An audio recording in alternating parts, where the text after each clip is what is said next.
ঈশ্বৰৰ মহিমা হওক। অধৰ্মৰ সিংহাসনৰ লগত নিয়ম নেকি? পাছে অম্মনিয়া নাহাছে উঠি আহি জাবেজ গিলিয়াদৰ বিৰুদ্ধে চাউনি পাতিলে। তাতে জাবেজৰ আটাই লোকে নাহাছক কলে, তুমি আমাৰে সৈতে এটি নিয়ম কৰা, তেহে আমি তোমাৰ অধীন হম। প্ৰথম সামুৱেল 11:1 গিলিয়াদত থকা জাবেজৰ বাসিন্দাসকলক ইজৰাইলৰ সন্তানসকলৰ মাজত অন্তৰ্ভুক্ত কৰা হৈছে। তেওঁলোক বিশ্বাসীসকলৰ এটা দলৰ ছাঁ, যিসকল ঈশ্বৰৰ সন্তানসকলৰ দলত অন্তৰ্ভুক্ত হৈছে। যেতিয়া আমি গিলিয়াদক বিবেচনা কৰোঁ, তেতিয়া ইয়াক সেই দেশত অন্তৰ্ভুক্ত কৰা হৈছে যিখন দেশ ইজৰাইলৰ লোকসকলে জৰ্দান নদীৰ পাৰৰ আগতে জয় কৰিছিল। যেতিয়া তেওঁলোকে কানান দেশৰ উত্তৰাধিকাৰী হ'বলৈ আহিছিল, যিহেতু লুবেনিয়া, গাদিয়া আৰু মনচিৰৰ আধা ফৈদিয়ে এই ঠাইখন গৰু ম'হ ৰাখিবৰ বাবে উপযোগী বুলি ভাবিছিল, গতিকে তেওঁলোকে সেই দেশখন নিজৰ অধিকাৰৰ বাবে বিচাৰিলে। তেওঁলোকে কৈছিল, আমাক জৰ্দানৰ সিপাৰলৈ নেনিব। তেওঁলোকৰ অনুৰোধৰ বাবে মচিয়ে সেই দেশ তেওঁলোকক দিছিল। যেতিয়া আমি এই কথা আত্মিক ৰূপে বিবেচনা কৰোঁ, তেওঁলোকে স্বৰ্গীয় কানানলৈ যোৱাৰ পথত গিলিয়াদ দেশ দেখিছিল, যিখন আছিল জগতৰ লোকৰ বাবে, তেওঁলোকৰ বাবে নহয়, কিন্তু তেওঁলোকৰ অধিকাৰৰ বাবে গৰুৰ চৰণীয়া পথাৰ আছিল। সেয়েহে এই জগত এৰি জৰ্দানৰ সিপাৰে কানান দেশলৈ, যিখন তেওঁলোকৰ বাবে স্বৰ্গৰ ছাঁ স্বৰূপ আছিল, তাৰলৈ যাবলৈ ইচ্ছা নকৰিলে। যেতিয়া আমি জৰ্দানৰ বিষয়ে বুজি পাওঁ, ইয়াৰ বিশেষত্ব হ'ল ইয়াৰ সকলো পাৰ সকলো সময়তে শস্যৰে পৰিপূৰ্ণ আছিল। আমি দেখিবলৈ পাওঁ, যেতিয়া ইজৰাইলীসকলে জৰ্দান পাৰ হৈ গৈছিল, তেতিয়া ইয়াৰ পানী গোটেই পাৰৰ ওপৰলৈকে উঠি বাগৰি গৈছিল। সেয়েহে ইজৰাইলৰ লোকসকলে শস্য চপোৱাৰ সময়ত কানানত প্ৰৱেশ কৰিছিল। শস্য চপোৱাৰ সময়ক জগতৰ শেষ বুলি কোৱা হৈছে। শস্য চপোৱাৰ সময়ত সকলো ঘাঁহ, যিহে স্বৰ্গৰাজ্যৰ বিৰোধ কৰিছিল, তাক গোটাই বন্ধা হ'ব, আৰু যিবোৰে অধৰ্ম কৰে তেওঁলোকক নৰকলৈ পেলোৱা হ'ব। কিন্তু কোৱা হৈছে যে ধাৰ্মিকসকলে সূৰ্যৰ দৰে উজ্জ্বল হৈ প্ৰকাশিত হ'ব। ঈশ্বৰৰ মহিমাই তেওঁলোকৰ ৰূপান্তৰিত শৰীৰত তেওঁলোকক উজ্জ্বল কৰি তোলে। সেয়েহে শস্য চপোৱাৰ সময়ত জগতৰ শেষত জৰ্দান, অৰ্থাৎ মৃত্যু পাৰ হোৱাসকলে কানান, অৰ্থাৎ ঈশ্বৰৰ ৰাজ্যলৈ চপোৱা হৈছে। তেতিয়া আমাৰ জীৱন মূল্যৱান ফলস্বৰূপ হ'ব। আমি প্ৰভুৰ আবিৰ্ভাৱত আমাৰ কৃষকৰ দ্বাৰা আমি অনন্তকালত গোট হোৱা হ'ম, যিটো হৈছে ভঁৰাৰবোৰত গোট হোৱাৰ অনুভৱ। গতিকে যেতিয়া আমি এই জগতৰ উন্নতিলৈ চাই গিলিয়াদত বাস কৰা কথা চিন্তা কৰোঁ, তেতিয়া আমি এই জগততে কেৱল বাস কৰিম। এই জাগতিক লোকসকল হৈছে ঈশ্বৰৰ ৰাজ্যৰ ভাড়াঘৰীয়া লোক, যিসকলে মৃত্যুৰ দ্বাৰা এই জগত এৰি যাব লাগিব বুলি সচেতন নোহোৱাকৈ এই পৃথিৱীত চিৰকাল বাস কৰিবলৈ আনন্দিত হয়। গিলিয়াদৰ বাসিন্দাসকল হৈছে ৰুবেনিয়াসকল, গাদিয়াসকল আৰু মনচিৰৰ লোক। এই লোকসকল হৈছে ইজৰাইলৰ সন্তানসকলৰ প্ৰথম প্ৰজন্মৰ লোক। তেখেতসকলে হৈছে প্ৰথম মণ্ডলীৰ ছাঁ, যাৰ নাম স্বৰ্গত লিখা হৈছিল। তেওঁলোকক স্বৰ্গীয় কানানৰ উত্তৰাধিকাৰ লাভ কৰিবলৈ ঈশ্বৰে আহ্বান কৰিছিল, বা যিসকলক ঈশ্বৰে ধাৰ্মিক বুলি মাতিছিল আৰু মহিমালৈ পবিত্ৰ নগৰ নতুন জেৰুচালেম লাভ কৰিবলৈ পৰিচালিত কৰিছিল। কিন্তু এই জগতত, অৰ্থাৎ গিলিয়াদত স্থায়ীভাৱে বাস কৰিবলৈ ইচ্ছা কৰি তেওঁলোকে কয় যে তেওঁলোকক স্বৰ্গীয় কানানলৈ নিব নালাগে। তেওঁলোকে গিলিয়াদী বা লৌকিক বুলি জনাজাত হ'বলৈ জীয়াই থাকিবলৈ ল'লে। তেওঁলোকে ঈশ্বৰৰ সন্তান বা ইজৰাইলৰ লোক বুলি ক'বলৈ ইচ্ছা নকৰিলে। গিলিয়াদৰ বাসিন্দাসকলৰ বিৰুদ্ধে যুদ্ধ কৰিবলৈ অম্মনিয়া নাহাছে শিবিৰ পাতিলে।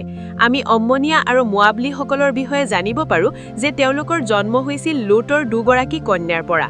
ইজৰাইলীসকলৰ অৰণ্য যাত্ৰাৰ শেষলৈকে তেওঁলোক ঈশ্বৰৰ দয়া আৰু ক্ষয়জতা লোক আছিল। ইজৰাইলীসকলে মোৱাবৰ উৰৰ উপকূলত যেতিয়া ঈশ্বৰে সেই দেশখন লোটৰ সন্তানসকলক অধিকাৰৰ বাবে দিছিল, সেয়েহে কোৱা হয় যে তেওঁলোকক দুখ নিদিব আৰু তেওঁলোকৰ লগত হস্তক্ষেপ নকৰিব। এমনকি ঈশ্বৰে কৈছিল যে অম্মনিয়াসকলৰ দেশকো ইজৰাইলৰ সন্তানসকলক উত্তৰাধিকাৰ হিচাপে দিয়া নহ'ব। কিন্তু পিছত যেতিয়া তেওঁলোকে ইজৰাইলৰ সন্তানসকলৰ বিৰুদ্ধে কাম কৰিলে, তেতিয়া ঈশ্বৰে তেওঁলোকক ঘৃণা কৰিলে। যিহেতু ইজৰাইলীসকলে মিছৰৰ পৰা ওলাই অহাৰ সময়ত তেওঁলোকে তেওঁলোকক পিঠা আৰু পানীৰে গ্ৰহণ কৰা নাছিল আৰু তেওঁলোকক অভিশাপ দিবলৈ বিলিয়ামক পুৰস্কাৰৰ বাবে মাতি আনিছিল, সেয়েহে ঈশ্বৰে তেওঁলোকৰ বিৰুদ্ধে কাম কৰিছিল। কেৱল সেয়াই নহয়, ইজৰাইলীসকলৰ বিফলতাৰ সময়ত তেওঁলোকে নিজৰ হাত চাপৰি বজাইছিল আৰু নাচিছিল আৰু আনন্দ কৰিছিল আৰু বহুত ভাল হৈছে বুলি কৈছিল।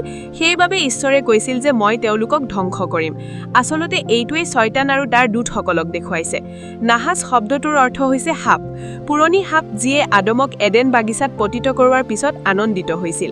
যেতিয়া আমি তেওঁৰ লগত থকা প্ৰত্যাখ্যান কৰা স্বৰ্গদূতসকলৰ বিষয়ে জানিব পাৰোঁ, তেতিয়া লিখা হৈছে যে তেওঁলোকে নিজৰ প্ৰথম অধিপতি নাৰাখিল আৰু ঈশ্বৰে তেওঁলোকক দিয়া নিজৰ বাসস্থান এৰি থৈ আহিছিল। আজিও কম সংখ্যক ব্যক্তিয়ে অনন্তকালত নিজৰ চিৰস্থায়ী বাসস্থান আৰু জীয়াই থকাক অস্বীকাৰ কৰি শয়তান আৰু তাৰ দূতসকলৰ সৈতে শয়তানৰ দৰে তেওঁলোকে দুখ বিচাৰি ঈশ্বৰৰ লোকসকলক অভিযোগ কৰি থাকে আৰু তেওঁলোকৰ বিফলতাত আনন্দিত হৈ থাকে। যেতিয়া শয়তানক গভীৰ গাঁতৰ নৰকলৈ পেলোৱা হ'ব, তেতিয়া ঈশ্বৰেও তেওঁলোকক শয়তান আৰু তাৰ দূতসকলৰ বাবে প্ৰস্তুত কৰা চিৰন্তন জুইত পেলাব।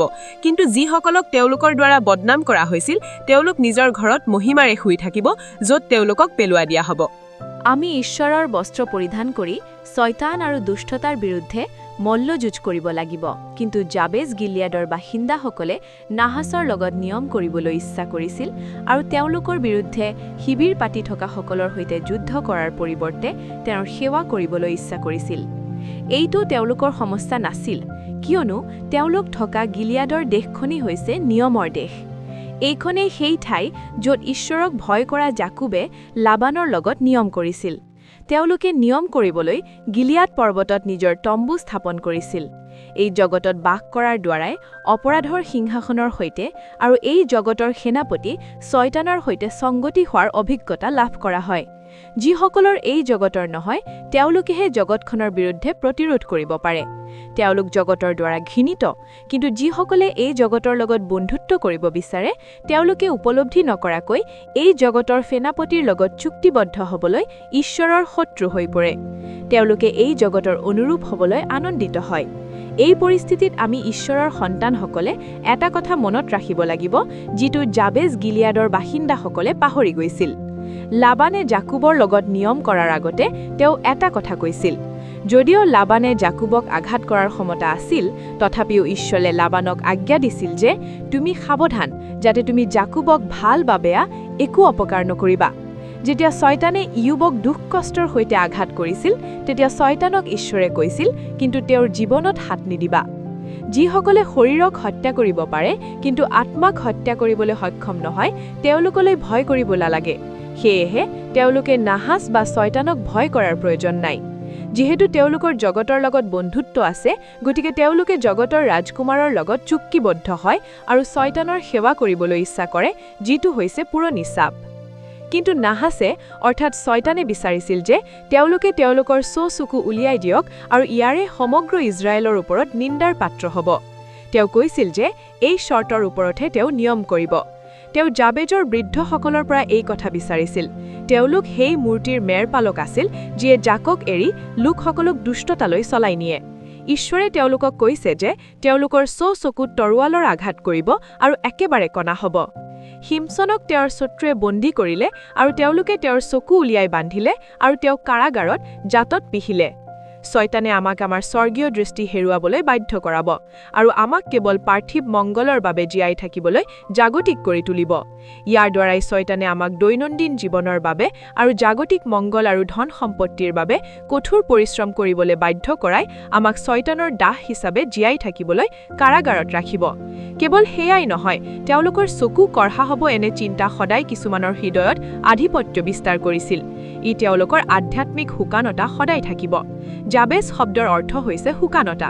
যদিও জাবেদৰ বৃদ্ধসকলে তেনেকৈ আনন্দ কৰিছিল, আনহাতে নাহাছে এই নিন্দাটো সমগ্ৰ ইজৰাইলৰ ওপৰত ৰাখিব বিচাৰিছিল।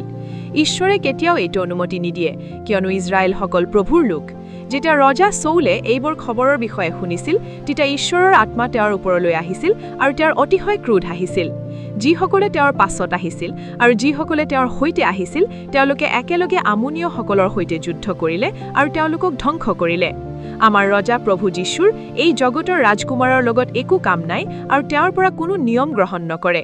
তেওঁ জগতক জয় কৰিছে। সেয়েহে যদিও আমাৰ দুখ আৰু কষ্ট আছে, তথাপিও তেওঁ আমাক সকলো শক্তিৰে যুদ্ধ কৰি জয় হ'বলৈ উৎসাহিত কৰে। নিশ্চিতভাৱে আমাৰ প্ৰভু যীশুখ্ৰীষ্টৰ দ্বাৰা আমাৰ ঈশ্বৰে আমাক জয় দান কৰে।